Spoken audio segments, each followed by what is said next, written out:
Hi friends, ഇന്ന് നമ്മൾ variety ആയിട്ടൊരു ചിക്കൻ റെസിപ്പിയാണ് ചെയ്യുന്നത്. മണവാളൻ ചിക്കൻ. ആദ്യം തന്നെ നമുക്ക് ചിക്കൻ ഒന്ന് മാരിനേറ്റ് ചെയ്യണം. അതിനായിട്ട് ഇപ്പോൾ നമ്മൾ മീഡിയം സൈസിൽ ഒരു കഷ്ണം ഇഞ്ചി, 6 ഇതൾ വെളുത്തുള്ളി, 1 ടീസ്പൂൺ പെരിഞ്ജീരകം, 1/4 ടീസ്പൂൺ നല്ല ജീരകം അതൊന്ന് അരച്ച് മാറ്റി വയ്ക്കാം. ഇപ്പോൾ 2 ടീസ്പൂൺ തൈരാണ് നമ്മളിപ്പോൾ ഒരു ബൗളിലേക്ക് എടുത്തിട്ടുള്ളത്. അതിലേക്ക് ഇഞ്ചി വെളുത്തുള്ളി പേസ്റ്റ് നമുക്ക് 1 ടീസ്പൂൺ ചേർത്ത് കൊടുക്കാം. പിന്നെ 1/4 ടീസ്പൂൺ മഞ്ഞൾപ്പൊടി, 2 ടീസ്പൂൺ കാശ്മീരി മുളക് പൊടി, 1 ടീസ്പൂൺ കുരുമുളക് പൊടി, 2 ടീസ്പൂൺ മല്ലിപ്പൊടി, 1/4 ടീസ്പൂൺ ഗരം മസാലയും കൂടെ നമ്മളിപ്പോൾ ഇതിലേക്ക് ചേർത്തിട്ടുണ്ട്. ഇനി നമുക്കിത് നന്നായിട്ടൊന്ന് മിക്സ് ചെയ്തെടുക്കണം. അതിനായിട്ട് നമ്മൾ ആവശ്യത്തിനുള്ള ഉപ്പ് ചേർത്ത് കൊടുക്കുന്നുണ്ട്. പിന്നെ ഒരു നാരങ്ങയുടെ നീരാണ് നമ്മളിതിലേക്ക് ഇപ്പോൾ ചേർത്ത് കൊടുക്കുന്നത്. പിന്നെ വെളിച്ചെണ്ണ ഞാൻ ചേർക്കുന്നുണ്ട്. അതിപ്പോൾ തണുപ്പ് കാരണം കുറച്ചൊന്ന് കട്ടയായിട്ടുണ്ട്. 1 ടീസ്പൂൺ വെളിച്ചെണ്ണയും കൂടെ ചേർത്ത് ഇതെല്ലാം കൂടെ നന്നായിട്ടൊന്ന് മിക്സ് ചെയ്തെടുക്കണം. അപ്പോൾ ഉപ്പൊന്ന് ചെക്ക് ചെയ്ത് നോക്കണേ. ആവശ്യമുണ്ടെങ്കിൽ നമ്മൾ വീണ്ടും ചേർത്ത് കൊടുക്കണം. എന്നിട്ട് നമുക്ക് നന്നായിട്ട് ഇതൊരു ഫൈൻ പേസ്റ്റ് ആക്കി എടുക്കാം. ഇതിപ്പോൾ 800 ഗ്രാമുള്ളൊരു മുഴുവൻ ചിക്കൻ നന്നായിട്ട് വൃത്തിയാക്കി വരഞ്ഞെടുത്തിട്ടുള്ളതാണ്. ഇതിന് മസാല തേച്ച് മിനിമം 2 മണിക്കൂറെങ്കിലും സെറ്റ് ആവാനായിട്ട് ഫ്രിഡ്ജിൽ വെക്കണം. അതിനുശേഷം വേണം നമുക്കിത് ഫ്രൈ ചെയ്തെടുക്കാനായിട്ട്. ഇതിപ്പോൾ ഓയിൽ വെളിച്ചെണ്ണയാണ്, അത് ചൂടായി വന്നിട്ടുണ്ട്. ഡീപ് ഫ്രൈ ചെയ്യേണ്ട ആവശ്യമൊന്നുമില്ല കേട്ടോ. ചെറിയ തീയിൽ വെച്ചിട്ട് നമ്മൾ 2 സൈഡും ഒരു 5 മിനിറ്റ് നന്നായിട്ടൊന്ന് തിരിച്ച് മറിച്ചോട്ട് ഫ്രൈ ചെയ്തെടുക്കണം. അതിൻ്റെ സൈഡൊക്കെ ഒന്ന് ചെരിച്ച് വെച്ച് ഫ്രൈ ചെയ്തെടുക്കണേ. അത് കഴിയുമ്പോൾ നമുക്കിത് എണ്ണ പോകാനായിട്ട് മാറ്റി വയ്ക്കാം. ഒരു പാനിൽ വെളിച്ചെണ്ണ ചൂടായി വരുമ്പോൾ കുറച്ച് കറിവേപ്പില ചേർത്ത് കൊടുക്കാം. അതിലേക്ക് ചെറുതായിട്ട് നുറുക്കിയിട്ടുള്ള 3 മീഡിയം സൈസുള്ള സവാളയാണ് ചേർത്ത് കൊടുത്തിട്ടുള്ളത്. ആവശ്യത്തിനുള്ള ഉപ്പ് ചേർത്ത് നല്ലൊരു ബ്രൗൺ കളർ ആവുന്നവരെ നമുക്ക് വഴറ്റിയെടുക്കണം. അപ്പോൾ ഇഞ്ചി വെളുത്തുള്ളി പേസ്റ്റ് നേരത്തെ അരച്ച് വെച്ചത് കുറച്ച് ബാക്കിയുണ്ട്, അതും കൂടെ ഞാൻ ഇതിലേക്ക് ഇപ്പോൾ ചേർത്ത് കൊടുക്കുന്നുണ്ട്. അതൊരു 2 ടീസ്പൂൺ ഉണ്ടായിരുന്നേ. ഇതിന് നന്നായിട്ടൊന്ന് വാടി വരുന്നവരെ നമുക്ക് മിക്സ് ചെയ്ത് കൊടുക്കാം.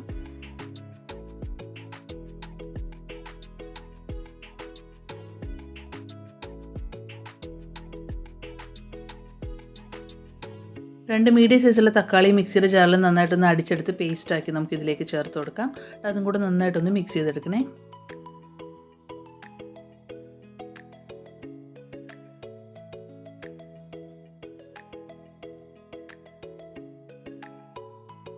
ഇപ്പോൾ തക്കാളിയുടെ പച്ചമണമൊക്കെ മാറിയിട്ടുണ്ട്. ഇനി ഇതിലേക്ക് നമുക്കൊരു 1/4 ടീസ്പൂൺ മഞ്ഞൾപ്പൊടി ചേർത്ത് കൊടുക്കാം. 1 ടീസ്പൂൺ കാശ്മീരി മുളക് പൊടി, 1 ടീസ്പൂൺ കുരുമുളക് പൊടി, 1 ടീസ്പൂൺ മല്ലിപ്പൊടി, 1/4 ടീസ്പൂൺ ഗരം മസാല.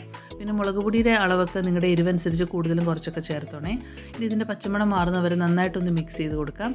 ഇനിയിപ്പോൾ നല്ല എരിവ് വേണമെന്നുള്ളവർക്ക് നല്ല മുളക് പൊടി യൂസ് ചെയ്യാം കേട്ടോ.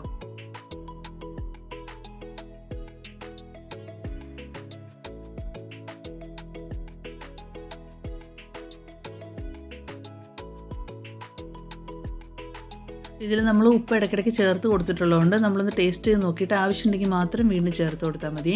ഒരു 2 മിനിറ്റ് ചെറിയ തീയിൽ വെച്ചിട്ട് നമ്മൾ നന്നായിട്ട് മിക്സ് ചെയ്തെടുക്കണം. അപ്പോഴാണ് പൊടികളൊക്കെ നല്ലോണം ഒന്ന് കുക്കായി വരുള്ളൂ.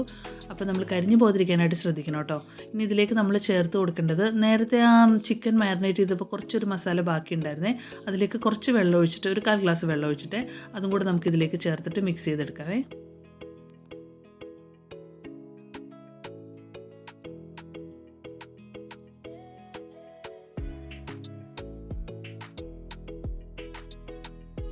അധികം പുളിയില്ലാത്ത 2 ടീസ്പൂൺ തൈരും കൂടെ ഇപ്പോൾ നമുക്ക് ഇതിലേക്ക് ചേർത്ത് കൊടുക്കാം.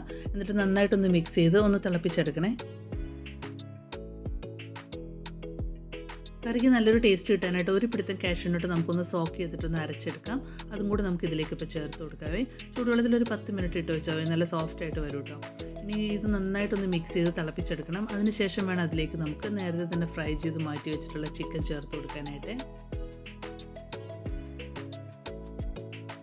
ഇപ്പോൾ ഗ്രേവി നല്ലോണം തിളയ്ക്കാൻ തുടങ്ങിയിട്ടുണ്ട്. ഇനി ഇതിലേക്ക് നമ്മൾ ഫ്രൈ ചെയ്ത് ചിക്കൻ ഇറക്കി വെച്ച് കൊടുക്കാം. അതിൻ്റെ മുകളിലേക്ക് ഈ സൈഡിലുള്ള മസാലയൊക്കെ നമുക്ക് കുറേശ്ശായിട്ട് ഇങ്ങനെ കോരി ഒഴിച്ച് കൊടുക്കാം. അപ്പോൾ അതിങ്ങനെ തന്നെ ഇരുന്ന് വേണം ഇത് വേവാനായിട്ട്. അപ്പോൾ നമുക്ക് നന്നായിട്ടൊന്ന് ആദ്യം ഈ ഗ്രേവിയിലൊന്ന് മിക്സ് ചെയ്തെടുത്ത ശേഷം ഒരു ലിഡ് കൊണ്ട് അടച്ചിട്ട് ചെറിയ തീയിൽ വെച്ച് ഒരു 10 മിനിറ്റ് ഒരു സൈഡ് കുക്ക് ചെയ്തെടുക്കണം. ഒരു സൈഡ് നന്നായിട്ട് കുക്ക് ചെയ്തതിന് ശേഷം വേണം നമുക്ക് ലിഡ് തുറന്നിട്ട് ഇത് മറിച്ച് വെച്ച് മറ്റു സൈഡും കൂടെ ഒന്ന് വേവിച്ചെടുക്കാനായിട്ട്. അപ്പോൾ ഇടയ്ക്കിടയ്ക്ക് ഇങ്ങനെ ഗ്രേവി കോരി ഒഴിച്ച് കൊടുത്തുകൊണ്ടിരിക്കണേ. അപ്പോൾ തീ എപ്പോഴും കുറച്ചേ വെക്കാവുള്ളൂ. ഇത് കരിഞ്ഞു പോകാതിരിക്കാനായിട്ട് ശ്രദ്ധിക്കണം. അപ്പോൾ നമ്മൾ തവി കൊണ്ട് ഇടയ്ക്കൊക്കെ ഒന്നിങ്ങനെ അനക്കി കൊടുക്കണേ, അല്ലെങ്കിൽ അതിൻ്റെ അടി പെട്ടെന്ന് കയറി പിടിക്കുവേ.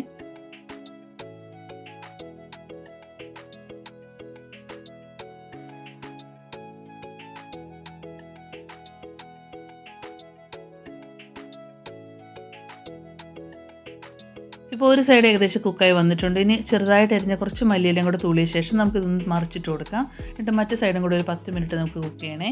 ഇതിൻ്റെ എണ്ണ ഇങ്ങനെ തെളിഞ്ഞു വരാൻ തുടങ്ങും കേട്ടോ വൺസ് ഇത് കുക്കായി കഴിയുമ്പോൾ. അപ്പോൾ ഇതിൽ എണ്ണ തെളിഞ്ഞ് വരാൻ തുടങ്ങിയിട്ടുണ്ട്. അപ്പോൾ നമ്മുടെ കറി റെഡിയായി എന്നാണ് അതിൻ്റെ അർത്ഥം. അപ്പോൾ നമുക്ക് വെന്തിട്ടുണ്ടോ എന്ന് സംശയം ഉണ്ടെങ്കിൽ ഒരു ടൂത്ത് പിക്ക് ഉപയോഗിച്ച് ചിക്കൻ ഒന്ന് കുത്തി നോക്കിയാൽ മനസ്സിലാവും. അപ്പോൾ നല്ല കുറുകി നല്ല ടേസ്റ്റി ആയിട്ടുള്ള ഗ്രേവി ആയിട്ടാണ് ഇതിപ്പോൾ വന്നിട്ടുള്ളത്. ഇതിപ്പോൾ നിങ്ങൾക്ക് ചപ്പാത്തിയുടെയോ പൊറോട്ടയുടെയോ അല്ലെങ്കിൽ ചോറിൻ്റെയോ ഒക്കെ കൂടെ നല്ല അടിപൊളി കോമ്പിനേഷൻ ആയിരിക്കും. അപ്പോൾ റെഡിയാക്കി എടുക്കാൻ വളരെ എളുപ്പമാണ്. അപ്പോൾ നിങ്ങളെല്ലാവരും ട്രൈ ചെയ്ത് നോക്കണേ. അതുപോലെ നമ്മുടെ ചാനൽ സബ്സ്ക്രൈബ് ചെയ്യാനായിട്ട് മറക്കല്ലേ. താങ്ക്